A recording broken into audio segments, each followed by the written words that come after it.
three different architectural firms in town, and then I was working most recently for an engineering firm as their principal architect, and I was really doing all the architecture there, and I liked what I was doing, but really wanted to expand my horizons on doing more than just working for them and doing directly their needs. So really thought that this would be a good way to spread my wings and do not only industrial architecture for them, but also industrial and other project types for other people. Now that particular firm ended up being one of our top clients, so we're still doing all their architecture, which is a great thing, but it allows us to also work with other people as well. I did. I mean, I remember way back when my neighbor and I, who also wanted to be an architect, were drawing in 5th grade our ideal office, and we were going to be partners. So I never thought I would have the guts to do it until you know, I practiced for a while with other people under offices, and really had the experience under my belt to feel like you know, it's a career like any other where you're always learning. I felt like I had enough knowledge running the last firm that I did, being the principal architect, that this is something that I could really do on my own. And I was talking about it for a long time, and kind of weighing the pros and cons, and I think my wife finally said, would you just do it or stop talking about it?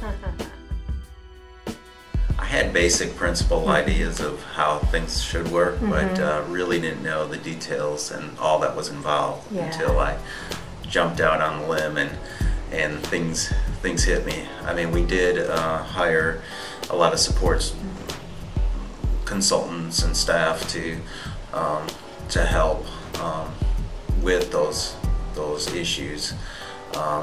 It's always good to have relationships with bankers, accountants, attorneys, so you really try to develop those professional relationships early on, so when questions come up, you have sources for them. Architecture really was a mentor towards me.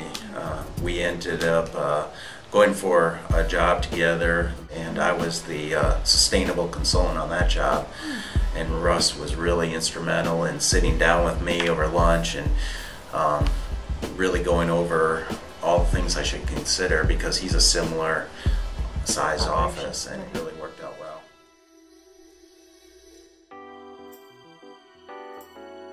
well. You know, initially we hired a marketing consultant that worked closely with architects and design professionals, and he helped us develop our marketing plan, our basic logo. He really helped us brand the Scope name initially, and from there everything just kind of branched off. You know, we went out there with our original materials, and our name just got out, especially in the sectors where we specialize. Word of mouth is a huge part. We do very little knocking on cold doors. We really get most of our business through word of mouth in the specialties and the building types that we are involved in. And more specifically, you know, we do a good job for one client. We do repeat business with that same client, or word of mouth, they tell someone else that's in the same industry about us, and it spreads from there. We started fairly early. The important thing about websites is always making sure that you keep them up to date, because that's the beauty of the web, is it's instantaneous information. So we do have someone outside the office that helps us update it, but internally we work as a team to come up with our latest projects. We're starting a blog on our website. I was going to ask about that. That really gives some insight as to maybe an interesting topic that's currently going on in the profession. We try to highlight our staff and any recent accomplishments they've had. And then we also just try to keep it fresh with projects that are under construction, projects that may be on the board still, and projects that are recently completed. Right now, you know, we do the majority of our work on AutoCAD and a program called Revit, which is really a database type information-based product.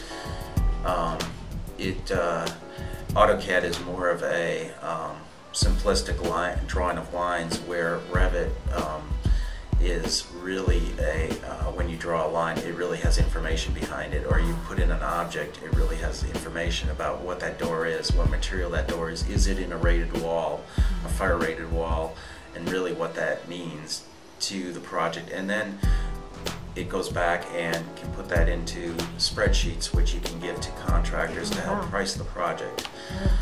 So we really try to stay up to date on that, on our technology, and then of course your infrastructure to run all this has to be on a regular updating schedule, because the software gets updated so much that it starts to overtake the capacity of the computers, where the computers start getting slower or freezing up. So we really try to update our computers on a regular basis. I think the most challenging thing, of course, with the economic downturn and the size that we are, you know, when you're an entrepreneur of this size, you know, right now we have 4 people in the office, you wear many hats. So like we said, if a computer breaks, usually it's me. When it comes to a marketing plan, it's usually me. We do have some help on the front end with bookkeeping, but usually the final determination on how that's run is me. So I'd say the biggest challenge is you wear many hats and you have to be very pliable. You know, you do kind of the soup to nuts thing, where you deal with clients and you deal with employees, and you deal with the nuances of making sure you have enough plotter paper. So there's a lot of tasks to be done, and you try to delegate some of that, but everything kind of still comes back to you, especially when you're an office of our size. And of course, you know, most importantly, where your payroll is. Right. I'd say the best thing is just having the freedom to really carve my own path. You know, really, you know, I kind of replaced a boss with my clients, but at the same time, it really gives me the freedom to do what you know, grow this firm as much as I want to grow it, or keep it at the level I want to keep it at, and really kind of everything, you know, the buck stops with me. So it's really a great feeling to have, to be able to control my destiny. Because the harder you work, you know, the more you can get accomplished. I think, you know, it's a challenging time out there right now. We've been fortunate enough to find a niche. As I mentioned, we do a lot of industrial work. We do green or sustainable design consulting. We also have found a niche of working with other design professionals, such as other engineers and architects. So we try to form bonds where we can.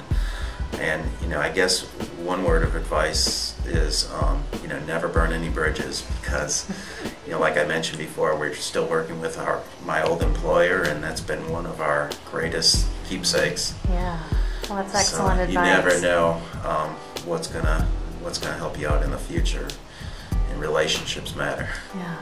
Well, in closing, thank you so much, Steve. I enjoyed talking with you. Thank you. Thank you.